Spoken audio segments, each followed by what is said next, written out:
Good morning. तो अभी सुबह के बज रहे हैं 3:15 और मैं दिल्ली के इंटरनेशनल एयरपोर्ट पे हूँ। क्यों? क्योंकि मैं ऑफिशियल टूर पे जा रहा हूँ तुनीशिया, जो कि नॉर्थ अफ्रीका का एक कंट्री है। वेल, ये मेरा पहला इंटरनेशनल फ़्लाइट होने वाला है, तो थोड़ा सा नर्वस भी हूँ, थोड़ा सा एक्साइटेड भी हूँ। तो अभी तो एयरपोर्ट के अंदर आ चुका हूँ। मुझे जाना है काउंटर नंबर L पर, सो दैट कि चेक इन वगैरह कर सकूँ। तो ये जो ब्लॉग रहेगा या फिर ये जो ऑफिशियल टूर है अराउंड 1 मंथ का है, तो ये जो ब्लॉग रहेगा ना, ये मेरे एक्सपीरियंस पे ही रहेगा कि फ़र्स्ट टाइम कैसा एक्सपीरियंस होता है इंटरनेशनल टूर का। तो इस ब्लॉग का एक्चुअली मैं सोच रहा हूँ एक सीरीज़ बनाऊँ कि चलो डेली का तो नहीं, लेकिन वीक में एक बार ज़रूर आप तक वीडियो पहुँचाऊँगी जो भी एक्सपीरियंस रहा मेरा। तो फटाफट अभी बोर्डिंग करते हैं, बोर्डिंग पास इशू करते हैं, लगेज को चेकिंग करवाते हैं, फिर आपसे मिलता हूँ। मैं जो ट्रैवल कर रहा हूँ तुर्किश एयरवेज से कर रहा हूँ। आई थिंक मुझे बेल्ट नंबर तो नहीं है, काउंटर नंबर L है, वहाँ आना है इस्तांबुल के लिए। हो रहा है इस्तांबुल का, यहाँ जाना है, लेकिन अच्छा खासा लंबा लाइन है। अब देखूँ कैसे क्या होना है, क्योंकि काफ़ी भीड़ है इकोनॉमी क्लास में। तो ये रहा L13 एंड L12।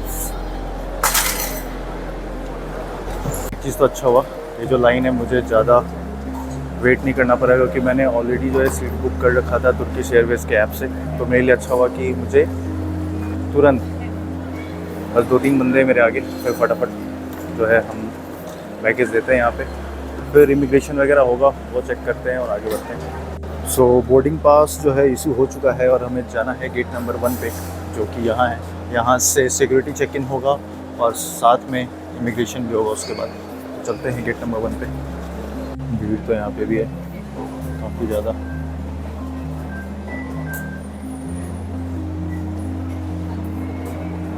अच्छी खासी लंबी लाइन है। So that's the immigration counter.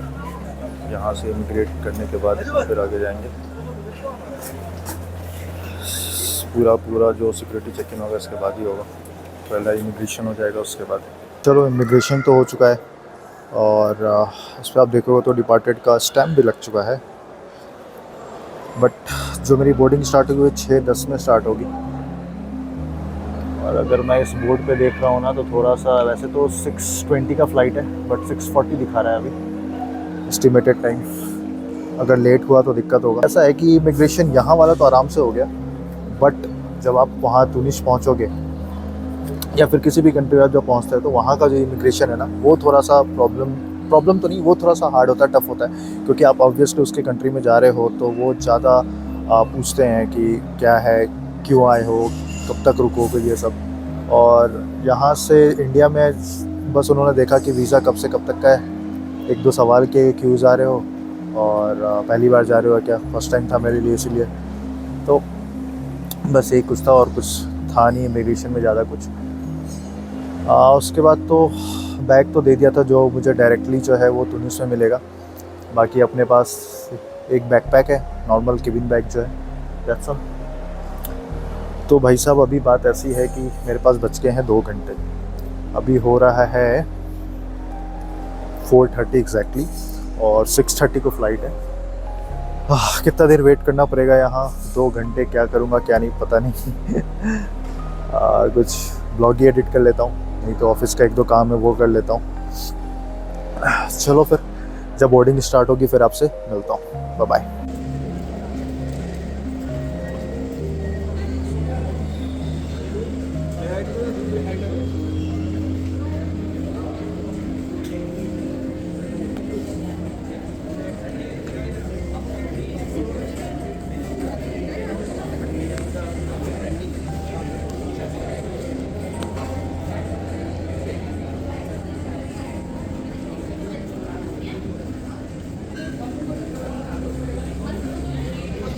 ये क्या पूरा शॉपिंग एरिया है, किसका इवेंट हो सकता है भाई यहाँ पे। So where is gate number 1 हो रहा।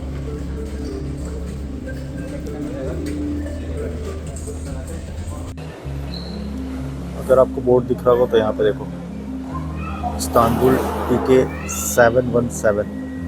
यहाँ कहीं है, ये रहा।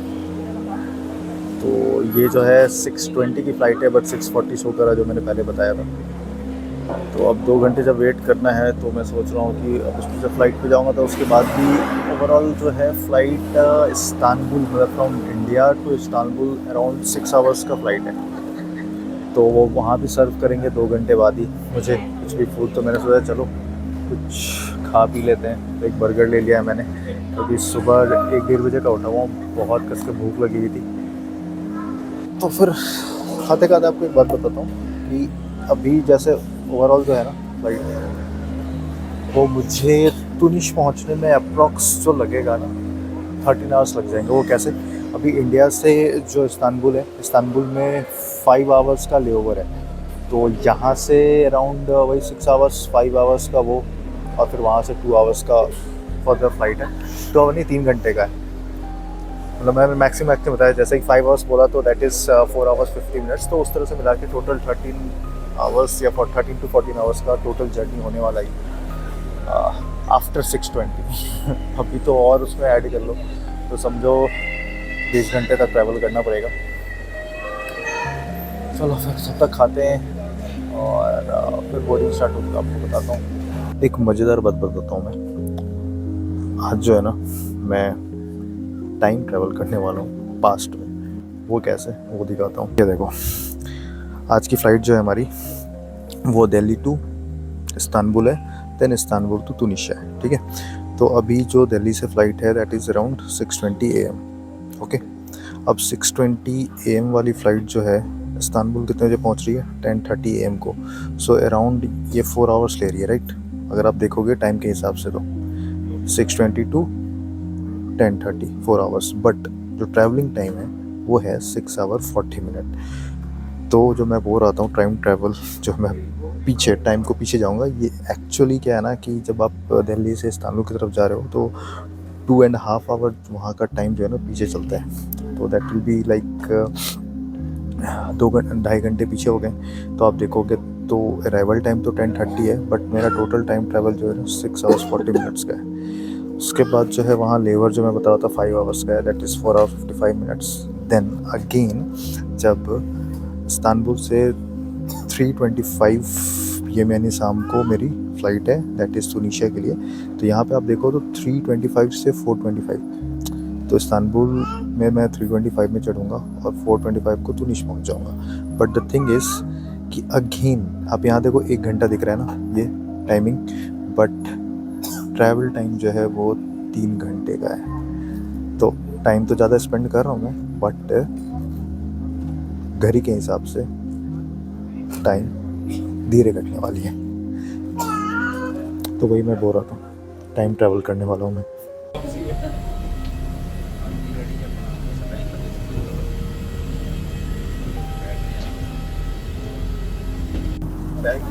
So that's 26B.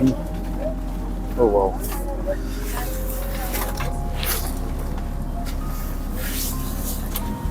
ये है तुर्किश एयरवेज का इकोनॉमी क्लास।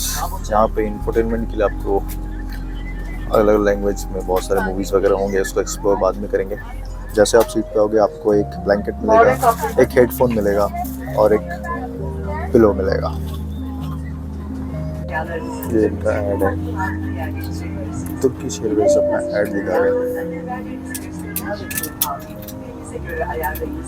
चलो फिर सीट बेल्ट लगा लेते हैं। ये इसका इंफोटेनमेंट सिस्टम है जो मैं आपको बता रहा था। मोस्टली आप देखो तो movies, TV programmes, live television, music, ये सारे कुछ है। और ये जो सेक्शन है ना माई फ्लाइट का, दिस इज गुड। यहाँ पे देखो तो वर्ल्ड मैप दिखा रहे हैं आप, और ये भी इसमें शो क्या कर रहा है, इसका पाथ जो फ्लाइट रूट है दैट इज पाकिस्तान के ऊपर से होते हुए काबुल होते हुए इस्तांबुल की तरफ। न्यू दिल्ली को इसने ये नहीं दिल्ली लिखा है, ये नहीं दिल्ली, कहीं ये नहीं का मतलब नहीं। तो एनीवे, तो ये इसका रूट मैप हो गया। और यहाँ पे आपको फ्लाइट का नंबर है TK717, और अभी हम किस एल्टीट्यूड पे हैं दैट इज 1875 मीटर। 520 किलोमीटर पर आवर की स्पीड है फ्लाइट की। ये जो है कितना टाइम लेफ्ट है हमारा ट्रैवल का, वो है 6 आवर्स 30 मिनट का पूरा ट्रैवल टाइम है। Out of that 6 hour 20 minutes बचा हुआ है। ये इस्तांबुल का टाइम है और ये नई दिल्ली का टाइम है। तो यही कुछ है कोऑर्डिनेट सिस्टम का। चलो मूवी देखते हैं, एंजॉय करते हैं। चलो इस्तांबुल तो पहुंच गया मैं। अभी यहाँ के लोकल टाइम के हिसाब से 12:20 हो रहा है और 3:20 3:25 में मेरी नेक्स्ट फ्लाइट है तुनिस के लिए। तो अभी तो देखना ये है कि इंटरनेशनल ट्रांसफ़र होता कहाँ से है, वो फाइंड आउट करें। आई थिंक इधर ही है, एरो शो कर रहा है। अभी पहले खोजते हैं कि कहाँ पे ये इंटरनल ट्रांसफ़र होता है, फिर वहाँ से हम आगे क्यों चलते हैं। चलो मिल गया इंटरनेशनल ट्रांसफ़र। तो जहाँ हमें जाना है इंटरनेशनल ट्रांसफ़र के लिए, यहाँ भी अच्छी खासी लाइन है इसमें भी टाइम जाने वाला है। Anyway I think check in वगैरह फिर से होगा सारा कुछ। Let's go. तो इंटरनेशनल ट्रांसफ़र से मैं अंदर आ चुका हूँ। अब है कि डिस्प्ले पे जो मेरी फ़्लाइट है वो यहाँ से 3:25 में, तो अभी शो नहीं कर रहा है किस गेट से जाना है, बस ये शो कर रहा है कि 1:25 मतलब इस्तांबुल के टाइम से। और अभी इस्तांबुल का टाइम हो रहा है 1:15। तो 10-15 मिनट में मुझे शो कर देंगे कि कौन से गेट से मेरी एंट्री है। अभी भी आई थिंक शो नहीं कर रहा है। यस, तो जब तक ये करता है मैंने सोचा चलो एयरपोर्ट ही देख लेता हूँ थोड़ा। बट भाई साहब ये एयरपोर्ट इतना बड़ा है, इतना बड़ा है मतलब इंटरनेशनल ट्रांसफ़र के लिए मुझे 20 मिनट चलना पड़ा है तब जाके मैं यहाँ पहुँचा हूँ। और चेक इन में जो वो थोड़ा बहुत टाइम लगा। So it's a big one actually. मैं सोच रहा हूँ थोड़ी देर वेट करके ना इंस्टा 360 से कैप्चर करता हूँ। इट विल बी गुड क्योंकि अच्छा है, बिल्कुल एंड तक है। आई थिंक अभी मैं मिडिल में भी नहीं हूँ यहाँ पे। यू कैन फील कि कितना बड़ा होगा ये।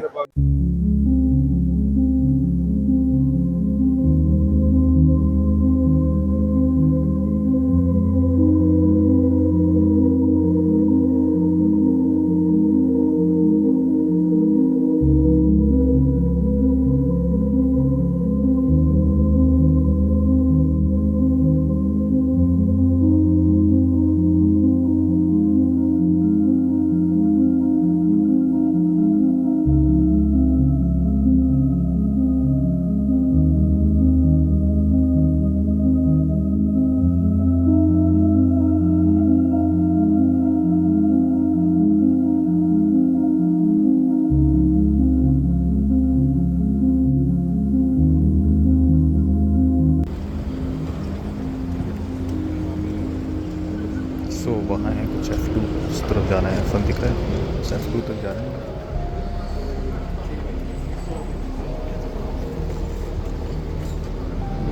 मीशा वाले फ्लाइट में बोर्डिंग कर चुका हूँ मैं। एंड इट्स गुड कि मुझे विंडो सीट मिला है यहाँ पे। तो लेट्स गो। अब तुनिस पहुँच के आपसे मैं बात करता हूँ क्योंकि थोड़ा थका हुआ भी हूँ और अभी लास्ट फ्लाइट में एक मूवी देख रहा था। मे बी इसमें भी वो मूवी मिल जाए मुझे तो वो कंप्लीट कर लूँगा। वहाँ जाके कैसे डॉलर एक्सचेंज करना है और एक मुझे सिम भी लेना है, वो सारा बताता हूँ मैं आपको।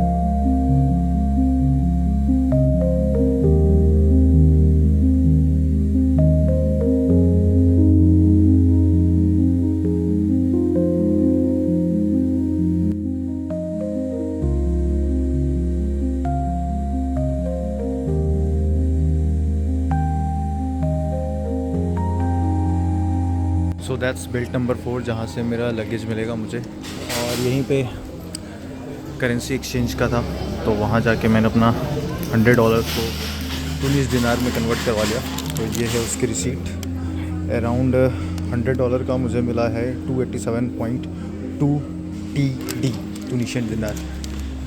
और अब लगेज का देख लेते हैं। वैसे तो जियो का सिम यहाँ रोमिंग में काम कर रहा है। मैंने ऑलरेडी रोमिंग एक्टिवेट कर लिया था, इंटरनेशनल रोमिंग।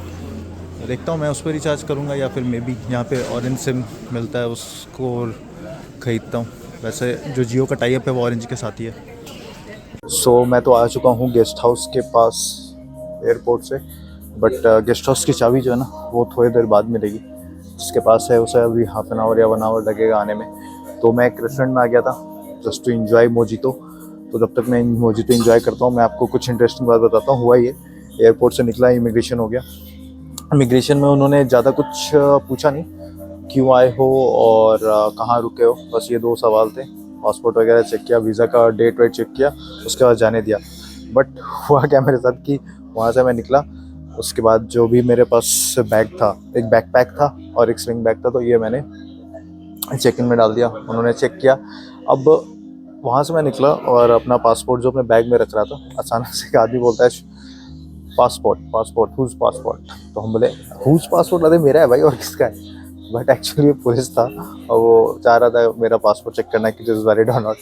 तो वहाँ पे एक लगा भाई ये क्या है, तो वो चीज़ हुआ। उसके बाद फिर मैं ब्लॉगिंग कर रहा था वहाँ पे, आपको बताऊंगा जो लगेज है और ये जो USD को कन्वर्ट करा है यहाँ के टूनिशियन दिनार में। तो वहाँ पे भी एक पुलिस वाला आ गया, बोलता है भाई साहब व्हाट यू डूइंग, क्या कर रहे हो तुम? अब मैं उसको क्या बोलूँ भाई? मैंने बोला भाई ब्लॉग बना रहा हूँ। ये भाई ये गिर गया। तो मैंने उसको बोला कि ब्लॉग बना रहा हूँ और क्या कर रहा हूँ। फिर जाके उसने वो वाली वीडियो डिलीट करा दी एक्चुअली। अब वो वीडियो डिलीट कराने के बाद उसे तो पता नहीं था सैमसंग में फंक्शन है। मैंने वीडियो रिस्टोर कर लिया बाद में, बट वहाँ भी थोड़ा डर लगा था यार, अचानक से ऐसे आ गया, बोला वीडियो डिलीट करो, what you are doing. Even मैंने उसको बोला भी कि ब्लॉग कर रहा हूँ, बट नहीं डिलीट करो। हाँ, एक चीज़ और, मैं यहाँ पे वैसे तो जियो का रोमिंग मैंने बताया काम कर रहा है, इंटरनेशनल रोमिंग मैंने पहले ही एक्टिवेट कर लिया था। उसको एक्टिवेट करना होता है आपके ओरिजिनल नेटवर्क पे, मतलब कि अगर आप किसी दूसरे कंट्री में जाके जियो का रोमिंग, इंटरनेशनल रोमिंग एक्टिवेट करोगे तो वो नहीं होगा। उसको अपने एक्चुअल नेटवर्क पे, यानी कि इंडिया में रह के ही जियो के नेटवर्क पे ही आप उसको पहले एक्टिवेट करो। मैक्सिमम 12 आवर्स में हो जाता है, ऑलमोस्ट 24 आवर्स, 1 डे में हो जाता है, तो कोई इसमें इशू नहीं होता। हाँ, आप रिचार्जेस वगैरह जो है वो कहीं से भी कर सकते हो। एक बार वो एक्टिवेट हो गया तो आप किसी दूसरे कंट्री में जाइए, वहाँ जाके भी रिचार्ज सकते हो। जो इंटरनेशनल रिचार्जेस हैं उसका कोई फ़र्क नहीं पड़ता। तो मैंने चेक किया तो रोमिंग तो था, शो कर रहा था, बट कोई फ़ायदा नहीं था उस पर। और मुझे अलग से रिचार्ज करना पड़ा, मुझे डेटा चाहिए था सो दैट कि व्हाट्सएप से कॉल वॉल हो सके। तो मैंने यहाँ पे ऑरेंज का सिम, मतलब ऑरेंज जो कंपनी है यहाँ पे टेलीकॉम होगी, उसका सिम लिया। वो 12 TD से शुरू होता था।